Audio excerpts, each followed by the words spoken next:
Good day everyone, Chef Ben again. Today, I will show you how to make a pork sausage Soubise. Soubise is an onion sauce.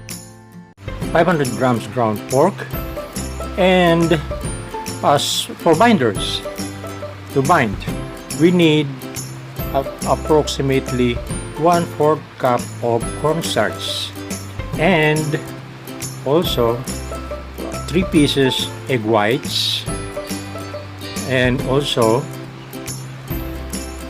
mustard, about a teaspoon of mustard, and then liquid seasoning, and then tablespoon of chopped herbs, so basil, rosemary, and malunggay, and of course salt and pepper, 1 teaspoon salt and 1/2 teaspoon pepper. Okay, so these are our ingredients. And of course, we have to have cream. We will add cream so that it will really be white in color. Okay guys, so we'll start now. So we'll just have to put all the ingredients in our food processor. Number 1, we will put of course our ground pork. So there goes our ground pork into our food processor. Okay, so there you are. Okay, now we'll add the other ingredients. We will add our egg whites. There goes our egg whites, and then our salt and pepper. Okay, and then of course our chopped herbs, the rosemary, basil, and malunggay leaves, and thyme.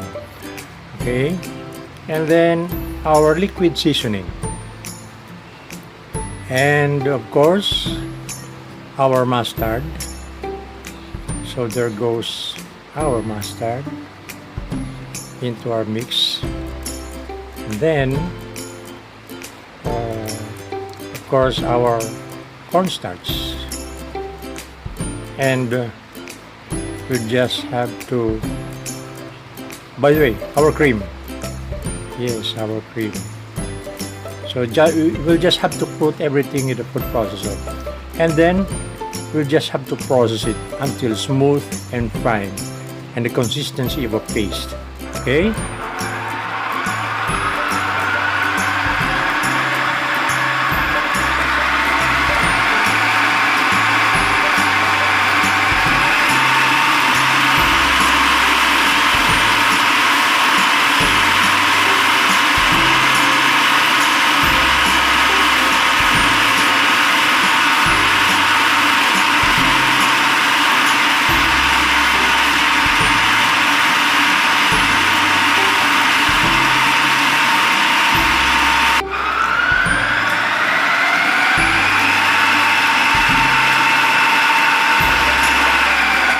Now we'll turn it off, and then we'll just have to place all the mixture in a bowl.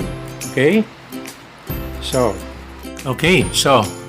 we'll just have to take all of these ingredients and place it again in another bowl so that we can start to make our sausage. Okay, so now we'll start. Of course, this is our pork intestines. It's already cleaned. And then, since I don't have the equipment for the sausage making machine, I'll just make use of my pastry bag and pastry tip. I will just have to put all of the ingredients inside my pastry bag, of course, with pastry tips. There it goes. So, okay. Then I have to push it inside so that I could maximize my pastry bag. So now I will just have to place the pork intestine at the tip of my pastry bag. Okay, just look. This is how to do it. You just have to look for the opening of the intestine and then mount it in the pastry bag, pastry tip, and then slowly push the intestine towards the tip. There, this way. Look, this is how to do it. So you just have to be patient enough to push all of the intestine into the tip of the pastry bag. So, okay.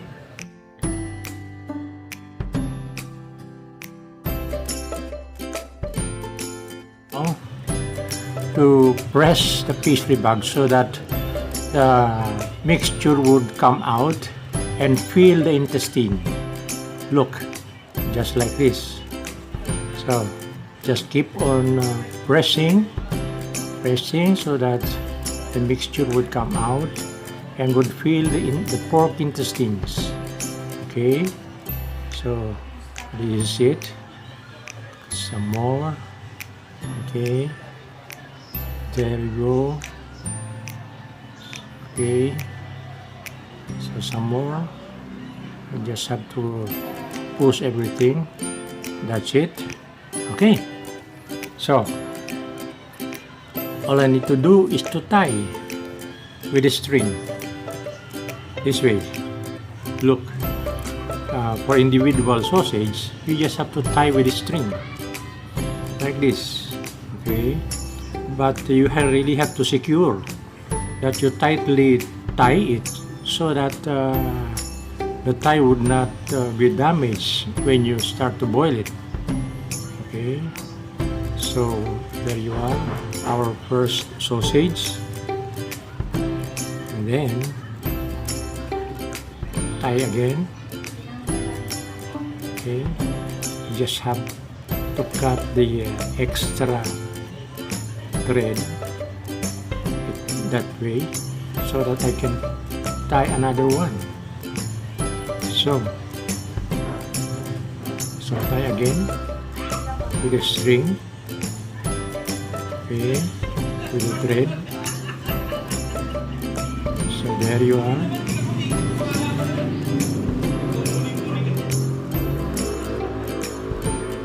Okay, so okay, there you are. So okay. Now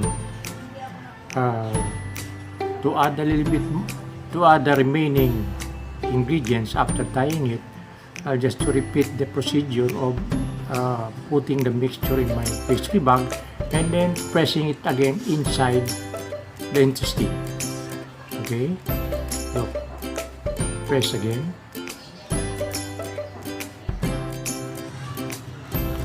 Okay, so again I have to press it again inside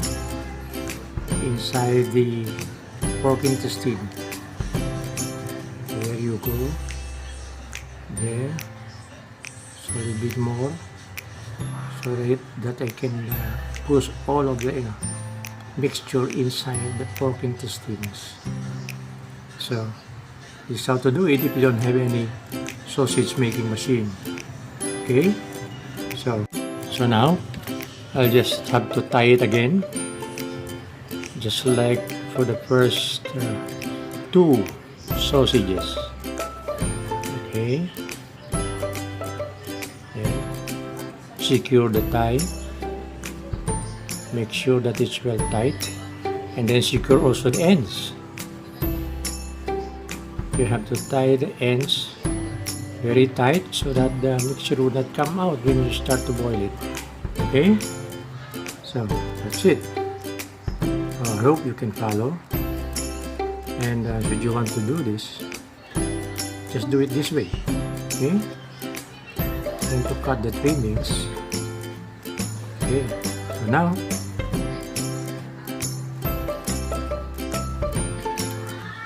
Okay, so afterwards, we'll just have to poach this. Okay. So now we're almost done. Okay. Now we just have to make sure that we have boiling water, but we will have to reduce the temperature when it's there. It should only be poaching.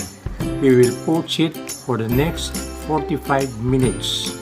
Remember guys, poach it only.